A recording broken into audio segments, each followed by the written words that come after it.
Bonjour à tous, alors aujourd'hui comme convenu je reviens pour vous parler de mes fards MAC Cosmetics. Voilà donc ma palette que j'ai composée petit à petit depuis plusieurs années et je pense avoir fait le tour.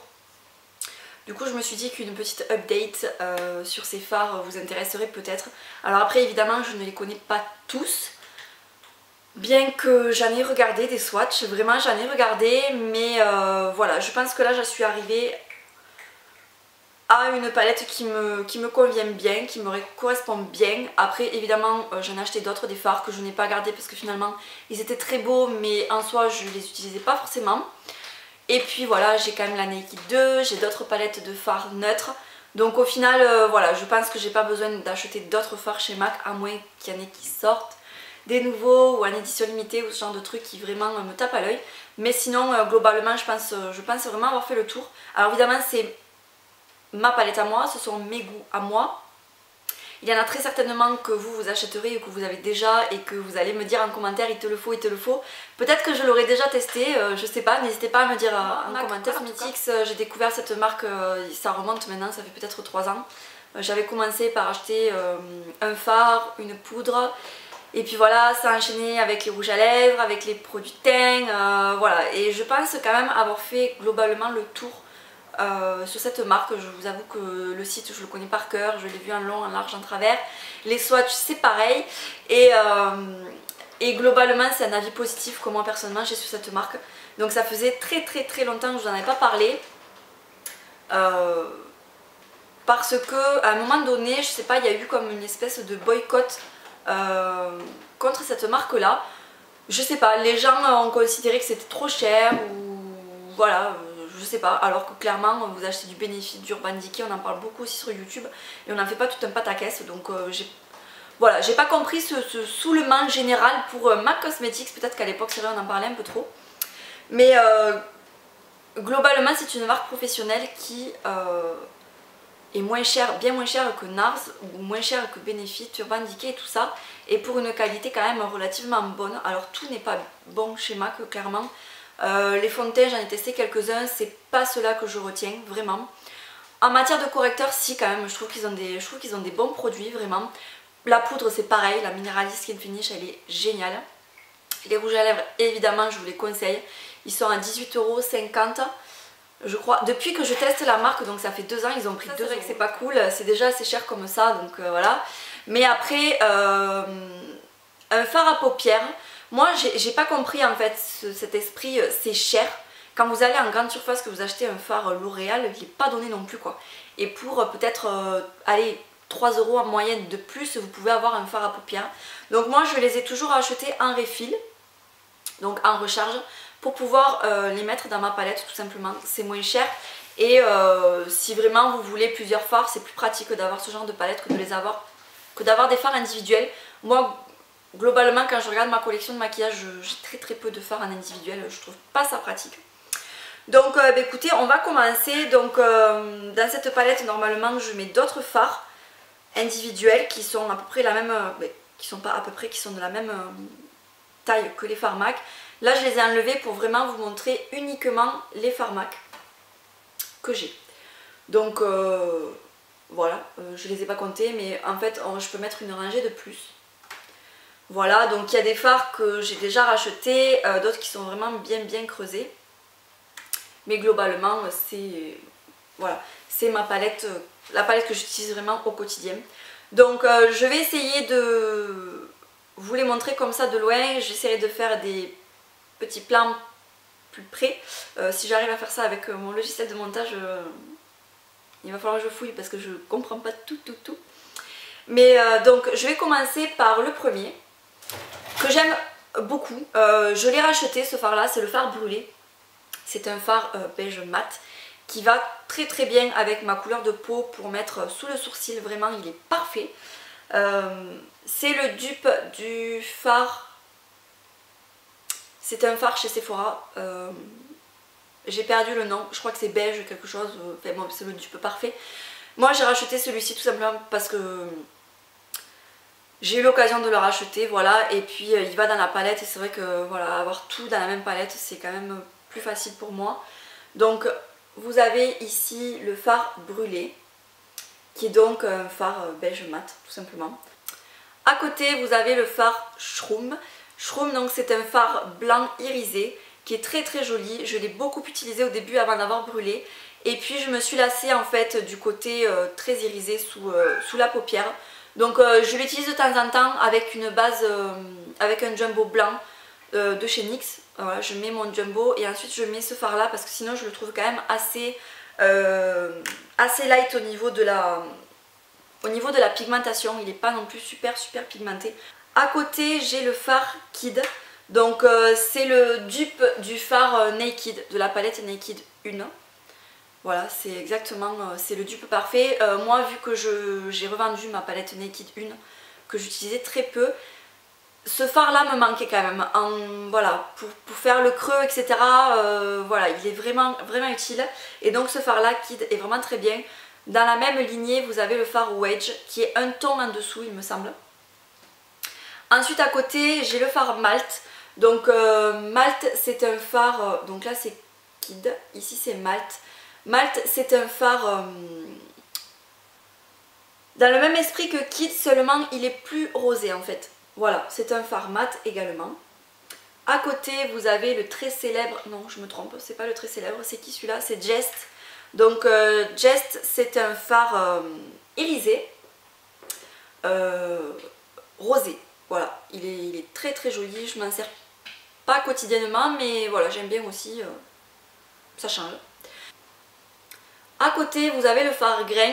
Donc le phare grain, c'est dans le même esprit que Jest. C'est un phare clair également, seulement au lieu d'avoir une tonalité rose, il a plutôt une tonalité pêche abricotée en fait. Donc voilà, c'est un phare clair également, plutôt pêche. En dessous, vous avez le phare All That Glitters. Donc All That Glitters, c'est pareil, dans le même esprit que grain, seulement All That Glitters est beaucoup plus orangé en fait. Vous allez le voir de toute façon dans le swatch au niveau de la différence. Celui-là il est très connu. Moi j'utilise surtout au printemps-été, quand voilà, quand vraiment il fait beau et tout. Et avec mes fards bleus, c'est vrai que ça le fait vraiment ressortir. C'est très joli. À côté, le phare Patina. Donc, bien joué. Alors là, bien joué. Même pas cassé.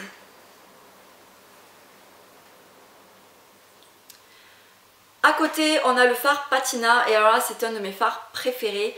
C'est un... comment on appellerait ça? C'est un phare vieil or, on va dire. On peut dire ça? Ou un or... ouais, un or vieilli. On va dire ça. Il est magnifique, il est vraiment magnifique, je l'adore, c'est un de mes fards préférés dans cette palette. J'adore utiliser ce phare avec un marron mat dans le creux, je trouve ça très joli comme association, vraiment très beau. À côté, j'ai le phare Tempting. Alors Tempting, il est magnifique. C'est un marron doré, vraiment, mais vraiment sublime. Pour les maquillages un peu plus chargés, il est vraiment très beau. Ou alors tout seul, avec un trait de liner, vraiment on peut faire des tas d'associations avec ce phare-là. Et voilà, c'est un de mes fards préférés également. De toute façon, ouais, tous, je les adore. À côté, j'ai le phare bronze. Et alors là, celui-là par contre, il est mais alors juste canon. Pour un maquillage chargé, j'aime beaucoup l'utiliser avec un phare noir mat en creux ou en coin externe. Je trouve ça vraiment magnifique. Ça fait d'ailleurs très longtemps que j'ai pas fait ce genre de maquillage là, donc éventuellement je pourrais vous le faire en tuto, pourquoi pas. À côté, vous avez le phare Mulch. Alors c'est un peu dans le même esprit que Tempting, seulement Mulch est beaucoup plus marron, mais avec quand même ces petits reflets dorés, je trouve. Donc vraiment très beau. Ensuite, on a le phare Sable. Et alors ça, Sable, c'est un phare que j'aime énormément. C'est un marron qui tire vers les rouges. Et pareil, il est très beau. Il fait vraiment ressortir les yeux bleus. Les yeux marrons aussi. De toute façon, les yeux marrons, vous mettez du marron dessus, c'est juste magnifique. Mais les fards bleus, encore plus. Je trouve que vraiment, c'est flagrant. Ensuite, je ne présente plus le phare Satin Top. Satin Top, voilà, vous voyez l'état de ce phare. Je vais évidemment le racheter quand j'aurai terminé. Je l'aime énormément, c'est un top magnifique, vraiment. Je l'utilise tout seul ce phare, il se suffit à lui-même. Voilà, le matin, je mets ça, un petit trait de phare mat de fard noir mat pardon, en ras des cils pour rehausser un peu la ligne des cils, du mascara. Et c'est juste magnifique, j'adore ce fard, il est vraiment très très beau. À côté, un fard que voilà, ça fait quelques temps que je ne l'ai pas utilisé, c'est le fard Club. Mais le fard Club, je l'aime énormément. Je l'associe beaucoup avec ce gris là. Vous avez trouvé l'association un petit peu improbable, mais je vous avais fait un tuto je crois il y a quelques mois. Donc je mets Club sur toute la paupière mobile. Donc Club c'est un marron au reflet vert ou un vert au reflet marron comme vous voulez, mais il est vraiment canon. Et en creux je mets ce fard-ci, Copper Plate, et c'est juste dément. L'association des deux est assez improbable, mais vraiment le rendu est très très beau. Ensuite ce fard là c'est le fard Mystery. Et Mystery c'est un marron mat tout simplement. Vous en avez de plusieurs tonalités chez MAC dans les marrons mat comme ça. Si vous en avez un, ça sert à rien d'en avoir 50 et clairement. Bon, moi j'avais choisi celui-là, voilà. Mais je l'utilise ma foi beaucoup, soit en trait de liner, soit en creux de paupière ou en coin externe. Il est je l'utilise assez quotidiennement ce fard là, ouais, quasiment tous les jours. Donc ensuite le fard Copper Plate, qui paye pas de mine comme ça, mais c'est un fard gris souris. Et il est très beau, tout seul même sur la paupière, estompé dans le creux. Enfin, ouais, vous remontez un petit peu dans le creux, un petit trait de liner et c'est vraiment très très beau. Voilà, j'aime beaucoup ce fard. À côté vous avez le fard Shadowy Lady que j'aime énormément aussi, c'est un prune mat. Donc je l'utilise assez peu, mais voilà, il fait partie de ma collection et j'aime beaucoup ce fard. J'aime bien l'utiliser, ça fait ressortir aussi un petit peu les yeux bleus, je trouve. Davantage les yeux verts certes, mais sur moi ce genre de couleur là, ça fait assez joli aussi. Et enfin le dernier que j'utilise quasiment jamais, c'est le fard Plumage, mais il est tellement beau et j'utilise souvent en été en fait. Davantage en été, pourtant c'est pas forcément un fard pop ou quoi que ce soit, mais c'est vrai que ouais, il fait toute la différence, pas sur toute la paupière évidemment, mais voilà, une petite souche dans le creux ou un coin externe, je trouve ça très très beau. Donc voilà, c'était ma palette de fards MAC Cosmetics. Donc les fards en refill comme ça, je crois qu'ils sont... Non, j'ai perdu le prix, je sais plus. Ça fait tellement longtemps que j'en ai pas acheté que je sais plus. Mais bon, moi je vous les recommande. Voilà, vraiment, vous avez un choix de dingue dans les fards. Si vous êtes fard coloré, vous trouverez votre bonheur. Si vous êtes fard neutre, vous trouverez également votre bonheur. Vraiment, il y a... Voilà, et je trouve que ma foi, dans les fards que j'ai, il n'y en a aucun qui se ressemble en fait. Voilà, ce sont des fards neutres mais en même temps assez différents les uns des autres et c'est ça que j'aime beaucoup dans cette palette là. En gros, voilà ce que je pouvais vous dire sur cette marque là. C'est une marque que j'affectionne vraiment beaucoup. Je trouve qu'ils ont de bons produits. Après, je pense quand même avoir fait le tour de la question. Voilà, j'ai testé énormément de produits chez eux. Ça fait très très longtemps que je me suis pas tournée vers cette marque. Cette année par exemple, je me suis pas jetée sur leur collection. J'ai pas trouvé qu'elles étaient waouh. Il y a eu de belles choses, mais voilà, de toute façon ça me saoule. Moi j'ai pas de boutique MAC dans ma ville, donc et quand on veut se rendre sur internet, c'est toujours indisponible. Les stocks, c'est juste une catastrophe quand il y a des collections limitées, donc voilà, j'ai vraiment pas envie de me prendre la tête. J'espère que cette vidéo vous a plu. Si vous avez éventuellement des tutos à me conseiller, s'il y a des fards qui vous ont plu et voilà, que vous aimeriez voir porter en fait, écoutez, n'hésitez pas à me donner vos idées. Et puis voilà, je vous fais de gros bisous et je vous dis à la prochaine vidéo. Salut!